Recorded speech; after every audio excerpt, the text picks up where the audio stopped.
terus melakukan pemantauan kondisi aktivitas tremor anak Gunung Krakatau serta kondisi cuaca ekstrim dan gelombang tinggi, karena seluruh kondisi tersebut dapat sewaktu-waktu berpotensi mengakibatkan longsor kembali tebing kawah Gunung Anak Krakatau ke laut, dan dikhawatirkan dapat berpotensi memicu tsunami. Seperti hipotesa yang terjadi hipotesa yang kami sampaikan pada tanggal 22 Desember 2018 yang lalu. Oleh karena itu, masih adanya potensi tersebut, yaitu interaksi antara kondisi erupsi vulkanik yang mengakibatkan tremor-tremor atau getaran-getaran, dan juga kebetulan potensi cuaca ekstrim terutama besok pagi masih juga terjadi, dan potensi gelombang laut yang tinggi masih juga terjadi. Maka dengan ini kami meminta agar warga masyarakat tetap waspada dan menghindari lokasi pesisir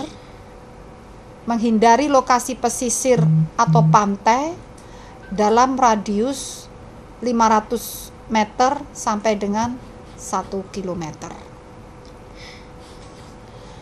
Untuk itu, BMKG telah mengembangkan aplikasi sistem pemantauan yang memfokuskan pada aktivitas kegempaan vulkanik Gunung Anak Krakatau, sehingga atau agar dapat memberikan peringatan yang lebih cepat. Jadi perlu ada sistem yang ini kita kembangkan khusus hanya untuk memantau aktivitas anak Gunung Krakatau yang dapat memicu terjadinya longsor dan tsunami. Oleh karena itu, kami mohon tetap terus untuk memantau, kami mohon kepada masyarakat untuk tetap terus memonitor perkembangan informasi. Jadi informasi akan terus kami update, mohon tetap diikuti, dimonitor melalui situs media sosial ataupun aplikasi mobile Info BMKG serta aplikasi mobile Magma Indonesia dari Badan Geologi. Karena aplikasi mobile Magma Indonesia ini akan memberikan peringatan dini tentang level aktivitas anak Gunung Krakatau, agar tidak mudah terpancing oleh isu-isu yang menyesatkan. Jadi kami menyadari dalam situasi seperti ini selalu muncul isu-isu yang menyesatkan, maka agar kita tidak mudah bingung, terombang-ambing dengan isu tersebut, mohon segera kalau mendengarkan isu, segera cek itu tadi, baik situs ataupun sosial media Info BMKG ataupun aplikasi mobile Info BMKG, dan juga karena ini terkait dengan erupsi vulkanik yang dapat memicu, yaitu pantau aplikasi Magma Indonesia dari Badan Geologi. Demikian yang dapat kami sampaikan. Semoga kita semua diberi kemudahan untuk tetap terus melalui situasi ini dengan aman. Terima kasih. Wassalamualaikum warahmatullahi wabarakatuh. Waalaikumsalam. Bapak mau menambahkan? Iya. Boleh. Terima kasih. Saya menegaskan saja beberapa hal. Konferensi pers ini diadakan untuk mengeluarkan pernyataan resmi pemerintah. Kan kita tahu masih ada berita-berita heboh yang kita tidak tahu kebenarannya hingga saat-saat terakhir ini. Jadi versi resmi pemerintah adalah yang tadi disampaikan Ibu Kepala BMKG. Yang kedua, isu yang paling dikhawatirkan sekarang adalah tsunami susulan. Sehingga tadi disampaikan pemerintah sudah mengupayakan tindakan-tindakan tambahan, memfokuskan kepada pemantauan Gunung Anak Krakatau, sehingga nanti hasilnya akan lebih baik untuk diberikan peringatan kepada masyarakat. Yang ketiga, tadi disebutkan juga membandingkan dengan kondisi tsunami yang hipotesanya diduga oleh longsoran lereng Gunung Anak Krakatau, kondisi mendekati hal itu terus dipantau. Jadi kalau kira-kira kondisinya akan sama seperti itu, pemerintah akan mengeluarkan peringatan. Itu saja yang ingin saya sampaikan. Terima kasih. Baik, terima kasih. Pak Sadli mau nambahkan nggak? Ya, terima kasih. Saya juga cuma menambahkan sedikit terkait dengan ini. BMKG hingga saat ini berusaha untuk menjalin kerjasama dengan instansi terkait.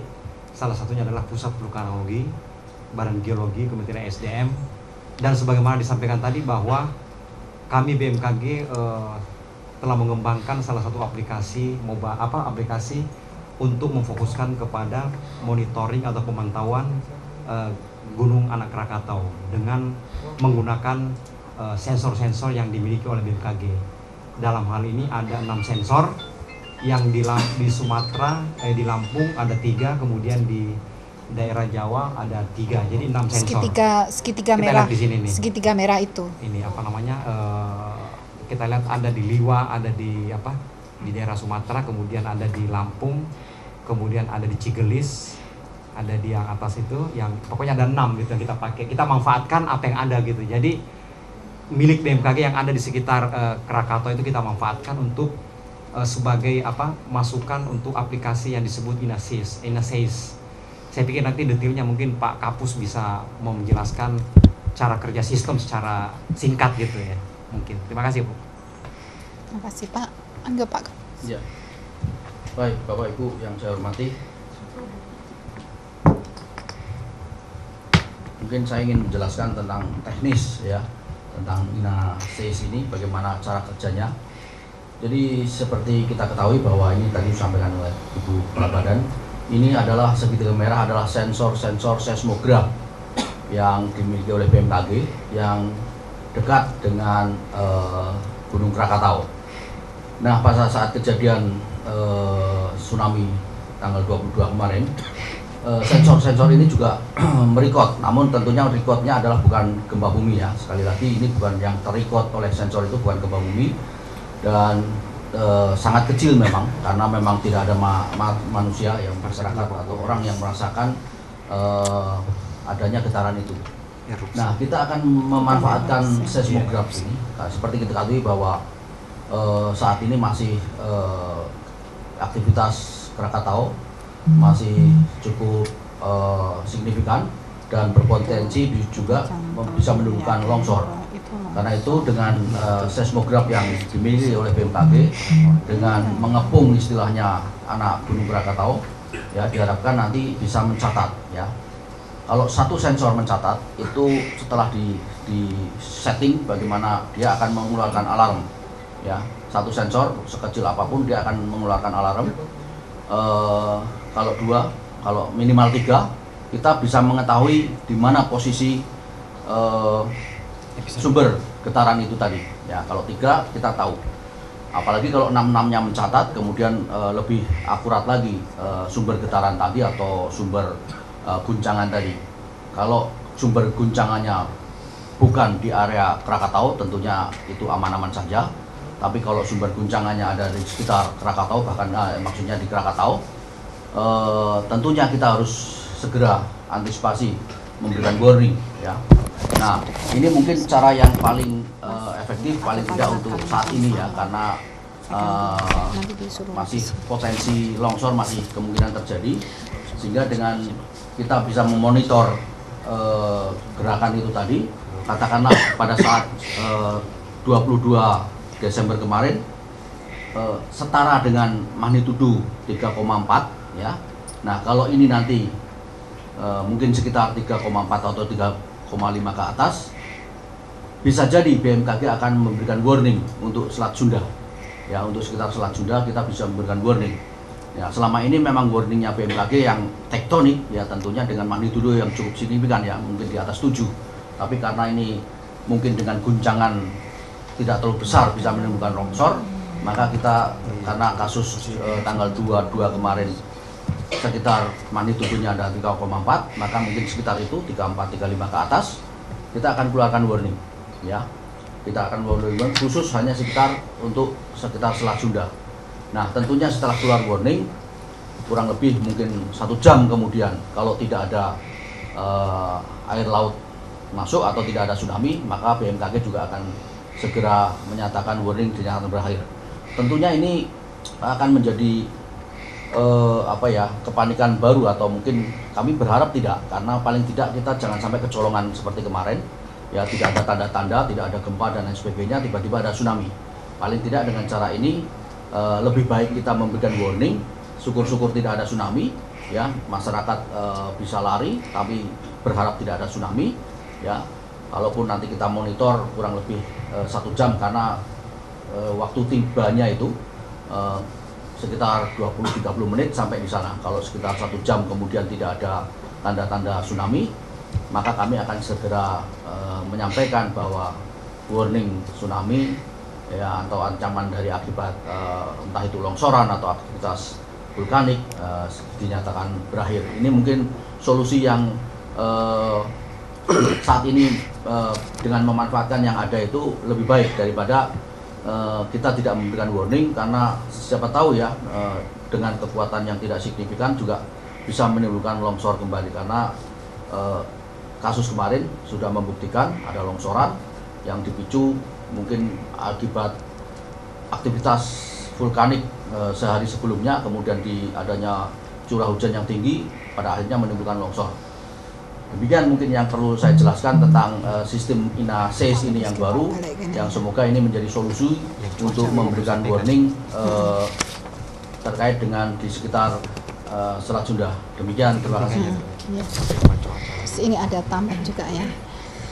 Baik, dan ini ada tambahan tentang tadi sudah kami sampaikan bahwa kondisi potensi bahaya yang terjadi tidak hanya dikontrol oleh adanya erupsi vulkanik ataupun adanya potensi longsor, namun juga adanya potensi cuaca ekstrim ataupun gelombang tinggi. Sehingga perlu kami sampaikan secara umum, meskipun kondisi cuaca di sekitar anak Gunung Krakatau yang malam ini diperkirakan hujan ringan, tetapi esok hari diperkirakan berpotensi hujan sedang hingga lebat. Itu mulai pagi hingga sore hari. Jadi besok pagi diperkirakan berpotensi hujan sedang hingga lebat pada pagi hingga sore hari, dan pada malam hingga dini hari umumnya berawan dan hujan ringan. Sehingga hujan sedang lebat dan lebat hingga lebat itu pagi hingga sore, kemudian malam hingga dini harinya umumnya berawan dan hujan ringan. Yang dikhawatirkan itu saat hujan lebat tadi. Karena kondisi kawah masih terus diguncang-guncang, dikhawatirkan tebing atau dinding kawah sudah makin rapuh. Apalagi kalau diguyur hujan. Kemudian arah angin dari barat daya barat, namun kecepatan angin permukaan relatif menurun dibanding hari sebelumnya.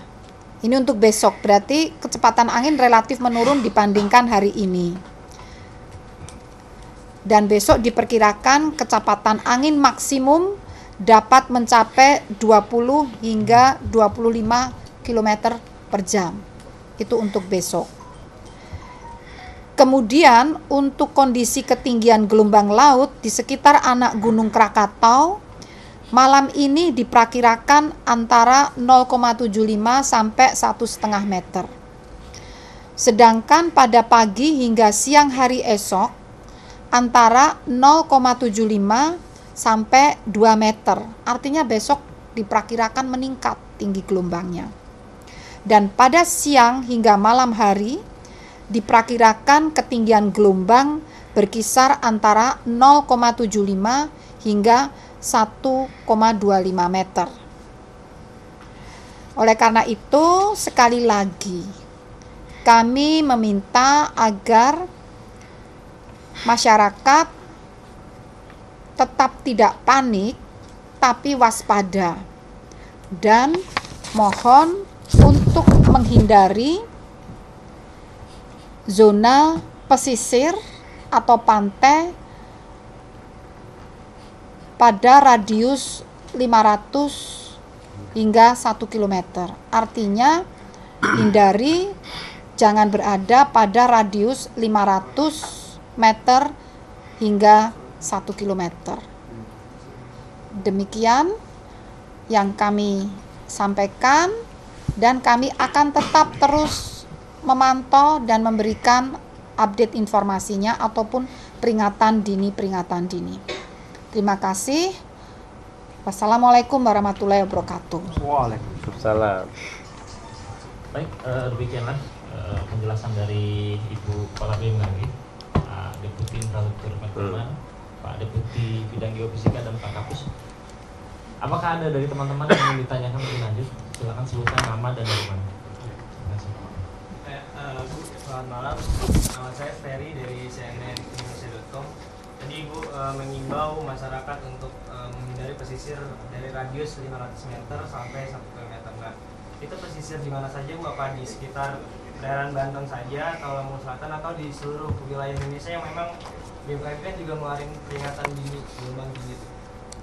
Baik, langsung saya jawab agar tidak salah. Ini terima kasih dipertegas bahwa yang kami bacakan saat ini adalah khusus untuk kondisi di Selat Sunda yang terkait dengan anak Gunung Krakatau serta aktivitas tremor-tremor ataupun potensi terjadinya longsor dan akibat-akibat selanjutnya. Jadi fokus di pantai Selat Sunda saja, tidak di seluruh Indonesia yang kami bacakan saat ini.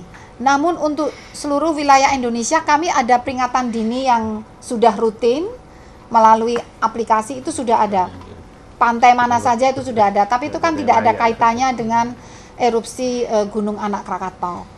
Terima kasih, ini dipertegas itu ya. Terima kasih. Ada lagi yang lain yang mau bertanya? Boleh. Kondisi di sana. Jadi teman saya ada di wilayah Pandeglang, dia ngasih kabar ada info beredar tuh air laut surut sekitar 15 meter. Terus angin kencang, Krakatau batuk terus, ibaratnya masih terdengar sampai sekarang. Itu ada pantauan nggak dari BMKG sendiri? Baik, terima kasih. Angin kencang ya, kami kan memantau itu. Jadi kami berikan peringatan dini. Sudah biasanya sehari sebelumnya sampai 3 hari, 1 sampai 3 hari sebelumnya. Persoalan angin, kemudian cuaca itu sudah ada peringatan dininya. Nah, persoalan batuk, Nah, batuk itulah yang masyarakat awam menganggap batuk. Itu sesungguhnya getaran-getaran atau tremor-tremor tadi. Jadi itu bagian dari proses ini vulkanisme. Sehingga batuk-batuk tadi itu kami pantau dalam wujud seismik, getaran-getaran itu. Dan justru getaran-getaran itulah yang dikhawatirkan dapat makin merapuhkan, menggoyang tebing kawah, dan akhirnya dikhawatirkan bisa longsor. Nah, oleh karena itu, kalau memberikan peringatan dini itu kami upayakan sebelum terjadi tsunami. Seperti kalau gempa bumi tektonik itu kan akhirnya kami sampaikan berpotensi tsunami. Jadi itu diberikan sebelum tsunami terjadi. Demikian juga untuk vulkanik, peringatan dini tsunami-nya itu kami upayakan sebelum tsunami terjadi, yaitu pada saat proses yang dapat memicu tsunami itu kita deteksi dulu. Caranya bagaimana? Mendeteksinya adalah dengan mendeteksi tremor-tremor atau getaran-getaran tadi. Itu sedini mungkin. Sedini mungkin getaran-getaran tadi dideteksi dengan itu sensor-sensor seismometer, yang harusnya seismometer itu untuk mendeteksi getaran yang kekuatannya jauh lebih tinggi, yaitu getaran gempa tektonik. Namun itu sengaja sudah kami desain menjadi mampu mendeteksi getaran yang lebih halus. Yaitu kalau kita bandingkan antara tektonik dengan vulkanik itu bedanya di kekuatan getarannya. Misalnya kalau tektonik itu analognya kita ingin merekam getarannya gajah, tapi kalau vulkanik itu ingin merekam getarannya semut. Jadi itulah sebabnya kenapa sensor-sensor BMKG yang mestinya tugasnya tuh mengatur getaran gajah, tapi ada vulkanik sehingga semut itu tidak akan terasa. Maka kami segera mengubah 6 sensor ini untuk dipaksa untuk sensitif terhadap getaran yang lemah. Meskipun utamanya Badan Geologi sudah mempunyai sensornya. Saat ini masih bekerja sensor Badan Geologi di salah satu 3 pulau tadi ada di sana. Itu yang khusus dipasang untuk merekam getaran vulkanik. Sehingga kami mengkombinasikan, mensinergikan getaran-getaran yang kami pantau ini dengan Badan Geologi. Dan kami juga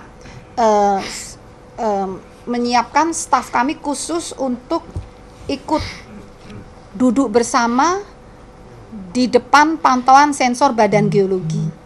Jadi kita bantu, kita backup bersama, kita amati getaran-getaran tadi. Nah, jadilah itu upayanya. Kenapa semua ini kami lakukan agar berupaya sedini mungkin sebelum longsor, atau saat longsor tuh kita sudah tahu, atau saat getaran vulkaniknya sudah tahu. Jadi itu tadi yang dikatakan batuk-batuk itu. Jadi demikian.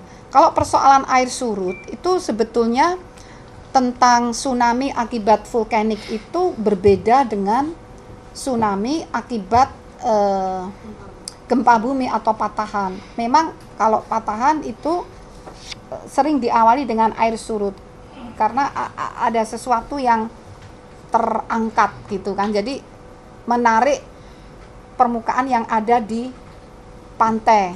Tapi kalau ini tidak, mekanismenya langsung sesuatu jatuh seketika di atas air. Sehingga langsung ya. Dan itu saya mendapat laporan itu sejak siang tadi. Sejak siang tadi itu udah ada laporan itu. Nah, namun sekali lagi mohon untuk selalu memantau dari info yang resmi. Info yang resmi itu yang dipantau. Saya katakan tentang gunung api adalah Pusat Vulkanologi Mitigasi Bencana Geologi, Badan Geologi, melalui aplikasi Magma Indonesia. Kalau terkait gelombang tinggi, cuaca, dan gempa bumi, tsunami, tektonik itu dengan info BMKG. Jadi itu Pak. Terima kasih. Gimana, cukup? Ada lagi? Silakan. Satu-satu ya. Dari saya Willy dari Reuters. Bu mau nanya, dari buku dari abu vulkanik itu ada potensi ganggu penerbangan nggak? Vulkanis. Ya, betul. Ya, jelas. Dan itu kami pantau. Kami pantau setiap saat. Linknya mau disampaikan, link kami pantau dengan satelit Himawari. Dari pemantauan kami, arah sebaran abunya itu akan terdeteksi dari sebaran dari dipengaruhi oleh arah angin. Dan linknya itu kami update terus. Nanti kami sampaikan linknya di mana ya Mas, disampaikan. Dan itulah yang sebetulnya kami ini sudah 2 kali terbang mendekat ke arah Gunung Krakatau dalam rangka untuk mencek langsung tebing kawahnya. Ini kan sampai saat ini belum bisa kita dekati. Nah, namun sampai 2 kali ini kami sudah hampir sampai, awannya tebal, dan hari pertama kami sudah kena ini, kaca pesawat itu sudah kena partikel-partikel abu, sehingga kami bersama TNI menyatakan bahwa ini dapat membahayakan mesin pesawat, harus segera kembali. Jadi sampai hari ini kami belum berhasil mendekat karena abu tadi. Terima kasih. yang lain, silakan. Ada lagi? Mungkin Mbak Iwan. Saya Laras dari Iwan. Mau tanya mungkin ke Pak Rahmat. Tadi Pak Rahmat soal yang sensor tadi kan mengatakan kalau akan diberikan warning di atas 3,4 kekuatannya. Nah, mungkin mau konfirmasi agar tidak ada khawatir. Kalau kemarin secara 3,4 menghasilkan air atau tsunami sejauh itu, kemudian bagaimana misalnya 3,4 apakah juga akan diberikan di bawah 3,4, kemudian apakah akan juga diberikan warning, karena kan mereka khawatir 3,4 saja sejauh itu airnya begitu, kemudian ditakutkan tidak ada warning jika di bawah 3,4 dan juga akan melakukan tsunami yang menjadi khawatir. Lo konfirmasi Pak, bagaimana di bawah 3,4? Iya, nanti mekanisme teknisnya kan kita akan sampaikan di operasional ya. Yang pasti gini, kalau nanti di bawah 34 juga kami berikan warning, itu getaran-getaran katakanlah 1 atau 2 misalnya tercatat, nanti akan malah menambah kepanikan ya. Karena kemungkinan besar akan sering kali kita memberikan warning kalau memang itu aktivitasnya Krakatau masih begitu intens, sehingga kemungkinan besar kekuatan-kekuatan itu akan sering terjadi, sehingga kalau di bawah 3,4 atau di bawah 3 katakanlah kita akan keluarkan warning. Memang ini agak namun ini saya pikir ini ada yang terobosan yang untuk saat ini untuk memantau Krakatau akan lebih baik daripada kita tidak memberikan warning sama sekali. Belajar dari kemarin kan, dengan kekuatan 3,4 longsoran itu menimbulkan tsunami seperti itu.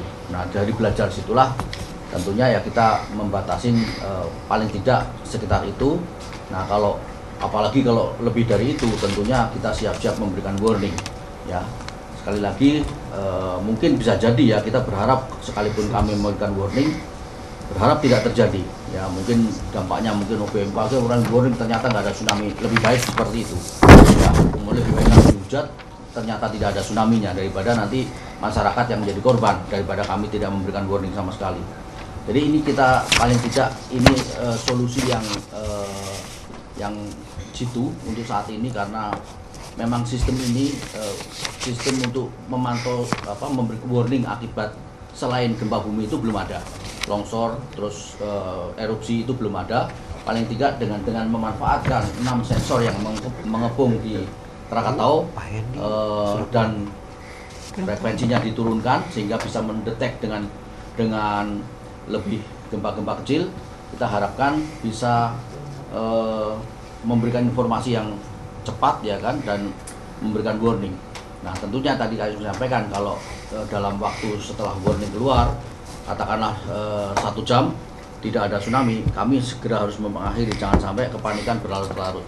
Ini berharap sih tidak ada warning ya, tapi ini pendekatan yang saya kira ini lebih baik daripada nanti tidak ada sama sekali warningnya, karena sampai saat ini sekali lagi untuk warning tsunami yang disebabkan oleh gunung api, longsor ya, khususnya longsor ya, tidak hanya di Indonesia tapi di negara manapun di dunia ini belum ada sistem peringatan dini tsunami basisnya dari longsor. Demikian. Silakan, ada lagi yang ingin ditanyakan? Oh, silakan, dari mana? Oke, terima kasih Pak. Mungkin yang saya topik dari Tempo untuk apa Pak? Untuk sudah ada BMKG punya data Pak, berapa perbandingan ketebalan dinding Krakatau setelah longsor sebelum longsor. Mungkin ada kisaran berapa angkanya atau datanya berapa, lalu getaran minimal getaran yang bisa berpotensi mengakibatkan longsor itu berapa Pak? Apakah misalkan ada di atas 3 ataupun 3 masih berpotensi atau seperti. Dan sekali lagi, apakah ada data ataupun laporan BMKG apakah ada longsoran susulan setelah longsor yang besar kemarin di dinding atau bawah Gunung Krakatau?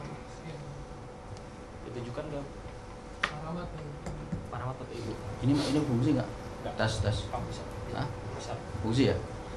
Baik. Jadi kalau terkait dengan kondisi yang di Krakatau, sebenarnya kemarin sudah kita ekspos ya, bahwa ada sekitar 64 hektar yang hilang ya dari kondisi citra satelit sebelum tsunami dan sesudah itu kelihatan ya. Nah, kita belum dapatkan kondisi terbaru apakah ada lagi material yang longsor. Nah, kita belum ada update lagi. Kemudian terkait dengan magnitudo ya, ini sistem ini sudah kita uji coba tadi, sudah mendetek adanya aktivitas di Krakatau ya, walaupun mungkin kekuatannya kecil-kecil tapi sudah mendetek. Jadi yang sering mendetek itu adalah yang CGI atau Cigelis Jawa Indonesia, kalau nama panjangnya itu ya, Cigelis Jawa. Ini Jawa itu karena Pulau Jawa ya, bukan karena itu di Banten. Itu Cigelis Jawa Indonesia itu namanya, dan itu yang paling sering mendetek. Dan itu kalau satu sensor mendetek itu sudah alarm berbunyi ya. Kalau satu kita belum bisa menentukan di mana sumber getarannya, minimal 3 yang harus mendetek. Kalau 3 mendetek, kita ketahuan kalau itu di sekitar Krakatau, di sekitar ya kita harus siap-siap untuk memberikan warning. Kalau mendeteknya jauh di area itu ya sudah, kita aman saja gitu kan. Itu kenapa kita juga membatasi magnitude ya, supaya tadi sudah diuji coba, sudah berfungsi dengan baik. Makanya kita melakukan press conference hari ini, karena inilah solusi yang paling saat ini semoga bisa menjadi solusi untuk memberikan warning bila mana ada ancaman terhadap area di sekitar Selat